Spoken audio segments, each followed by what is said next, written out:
Զրուցում ենք ռազմական հարցերով փորձագետ Հայկ Նահապետյանի հետ։ 3 նոր օրենքի նախագծի շրջանակներում քննարկում էր տեղի ունենում, ըստ որի արդեն եթե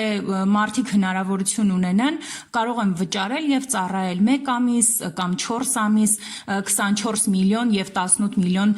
վճարելով։ Կխնդրեմ ասեք, թե սա ինչպես է ազդելու մեր բանակի որակի վրա եւ այս նախագծերը ինչ նպատակ ունեն։ Այդ նախագծերով գործընթաց է սկսում բանակի լուծարման։ Պատերազմող երկրում բացառվում է, որ անձը փողոց ծառայությունից ազատվի 16 տարի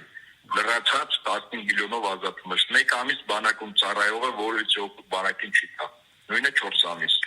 Գումարով ազատվել, ունևորները դուրս են գալիս, չունևորները բանվորագրվածական բանակատարում, բայց չունևորներն էլ տեսնելով այս իրողությունը, անարդարությունը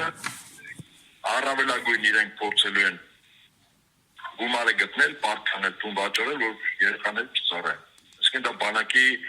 լուծարման եւ Հայաստանում արտագաղթը կտրուկ խթանելու իրավական ակտ է։ Ինչու են այս քայլերը արվում, պարոն Նահապետյան։ Իրենց հարցներ։ Ես կարծում եմ, որ դա առերևույթ չհայտարարված Ադրբեջանի եւ Թուրքիայի բանակի Հայաստանի բանակ չունեն։